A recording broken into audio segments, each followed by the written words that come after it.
SSLC പരീക്ഷ വന്നതിന് പിന്നാലെ സൈബർ ഇടങ്ങളിൽ ചർച്ച എ+കളുടെ എണ്ണമാണ്. ഫുൾ A+ കിട്ടിയവരെ വാഴ്ത്തുമ്പോൾ ഫുൾ A+ ഒന്നുമില്ലാത്ത മകനെ പറ്റി പിതാവ് എഴുതിയ കുറിപ്പാണ് ഇപ്പോൾ സൈബർ ഇടത്ത് വൈറൽ. മുഹമ്മദ് അബ്ബാസ് ആണ് തന്റെ മകൻ മുഹമ്മദ് ഹാഷിമിന് 10ാം ക്ലാസ് പരീക്ഷയിൽ A+ ഒന്നുമില്ലെന്നും എന്നാൽ മകനെ ഞാൻ അഭിമാനത്തോടു കൂടിയാണ് ചേർത്ത് നിർത്തുന്നതെന്നും പറയുന്നത്. അന്നത്തിൽ ഒരു ഓഹരി പൂച്ചകൾക്ക് കൊടുക്കുന്നതിലും പോക്കറ്റ് മണി കിട്ടാത്ത കൂട്ടുകാർക്ക് ഒരു ഓഹരി കൊടുക്കുന്നതിനും മകനായി പിറന്നതിന് നന്ദി പറയുന്നതായും ഈ പിതാവ് സമൂഹ മാധ്യമങ്ങളിൽ കുറിക്കുന്നുണ്ട്. അദ്ദേഹത്തിന്റെ കുറിപ്പ് വളരെ വ്യത്യസ്തമാണ്. കുറിപ്പിൽ പറയുന്നത് ഇങ്ങനെയാണ്: ഫുൾ A+ ഒന്നുമില്ല, 2 A+, ബാക്കി Aയും Bയും ഞാൻ എൻ്റെ മകനെ അഭിമാനത്തോടു കൂടി ചേർത്തു പിടിക്കുന്നു. അന്നത്തിൽ ഒരു ഓഹരി പൂച്ചകൾക്ക് കൊടുക്കുന്നതിന്, ഈ പൊരുവെയിലത്ത് ഒറ്റ ദിവസം പോലും മുടങ്ങാതെ കിളികൾക്കും കാക്കകൾക്കും വെള്ളം കൊടുക്കുന്നതിന്, സ്വന്തം വസ്ത്രങ്ങൾ അലക്കുകയും കഴിച്ച പാത്രങ്ങൾ കഴുകുകയും സ്വന്തം കിടപ്പിടം തുടയ്ക്കുകയും മുറ്റമടിക്കുകയും ചെയ്യുന്നതിന് ഞാൻ കൊടുക്കുന്ന ചെറിയ പോക്കറ്റ് മണിയിൽ നിന്ന് പോക്കറ്റ് മണി കിട്ടാത്ത കൂട്ടുകാർക്ക് ഒരു ഓഹരി കൊടുക്കുന്നതിന്, ഒരു ദിവസത്തെ വീട്ടുചിലവിന് എത്ര രൂപ വേണമെന്ന് കൃത്യമായിട്ട് അറിവുള്ളതിന്, നന്നായിട്ട് പന്ത് കളിക്കുന്നതിന്, ഈ ഭൂമിയിൽ എൻ്റെ മകനായി പിറന്നതിന് ഞാൻ അവനോട് നന്ദി പറയുന്നു. ഏറ്റവും സ്നേഹത്തോടെ ഞാൻ അവൻ്റെ നെറുകയിൽ ഉമ്മ വയ്ക്കുന്നു. ജീവിതത്തിലെ യഥാർത്ഥ പരീക്ഷകൾ വരാനിരിക്കുന്നതേയുള്ളൂ ഹാഷിമേ എന്ന് ഞാൻ അവനോട് ഉറക്കെ പറയുന്നു. ഒപ്പം ഫുൾ A+ നേടിയ അവൻ്റെ കൂട്ടുകാരെയും മറ്റു കുട്ടികളെയും അഭിനന്ദിക്കുന്നു.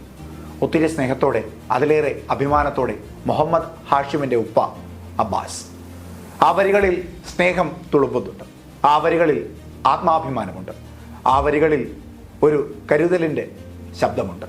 ഈ വർഷം നടന്ന SSLC പരീക്ഷയിൽ 99.69% പേരാണ് വിജയിച്ചത്. കഴിഞ്ഞ വർഷത്തേക്കാൾ 0.01% കുറവാണിത്. കേരളത്തിലും ലക്ഷദ്വീപിലും ഗൾഫിലുമായി 2970 കേന്ദ്രങ്ങളിലായി 4,27,153 വിദ്യാർത്ഥികൾ പരീക്ഷ എഴുതി. ഇതിൽ 4,25,565 പേരാണ് വിജയിച്ചത്. ഇത്തവണ 71,831 പേർക്കാണ് ഫുൾ A+. കഴിഞ്ഞ വർഷം 68,604 പേർക്കായിരുന്നു. 3,227 വിദ്യാർത്ഥികളുടെ വർധനമാണ് ഉണ്ടായിരിക്കുന്നത്. 100% വിജയം കൈവരിച്ച വിദ്യാഭ്യാസ ജില്ല പാല, ഏറ്റവും കുറവുള്ള വിദ്യാഭ്യാസ ജില്ല ആറ്റിങ്ങൽ, ഏറ്റവും കൂടുതൽ വിജയം നേടിയ റവന്യൂ ജില്ല കോട്ടയം, ഏറ്റവും കുറഞ്ഞ റവന്യൂ ജില്ല തിരുവനന്തപുരം. ഇത്തവണ പരീക്ഷയ്ക്ക് രജിസ്റ്റർ ചെയ്തവർ 4,27,153 ആണ്. അതിൽ 261 പേർ ഹാജരായിട്ടില്ല. എഴുതിയവർ 4,26,892 പേർ. 4,25,565 പേർ അതിൽ വിജയിച്ചു. 71,831 പേർക്ക് ഫുൾ A+ കിട്ടി. 1,13,574 പേർ ഫുൾ A ഗ്രേഡ് നേടി. B+ നേടിയവരുടെ എണ്ണം 1,65,425 ആണ്. B ഗ്രേഡ് നേടിയവർ 2,29,753. C+ നേടിയവർ 3,05,692.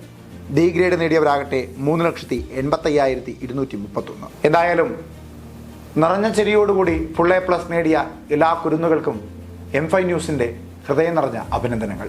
A+കളുടെ വിജയത്തിളക്കമൊന്നും ലഭിക്കാതെ പോയ കുരുന്നുകൾ ആശങ്കപ്പെടാനോ ഭയപ്പെടുവാനോ സങ്കടപ്പെടുവാനോ പാടില്ല. പരീക്ഷകളിൽ തോറ്റുപോയ പലരും ജീവിത പരീക്ഷയിൽ വമ്പൻ വിജയം നേടിയവരാണ്. വിജയിച്ചവർക്ക് മാത്രം ഇടം കൊടുത്ത ചരിത്രമൊന്നും ഈ ലോകത്തിനില്ല. പരാജയപ്പെട്ടവർക്കും ചരിത്രത്തിൽ ഇടമുണ്ട്, അവരുടെ വിജയത്തിനും ഇടമുണ്ട്.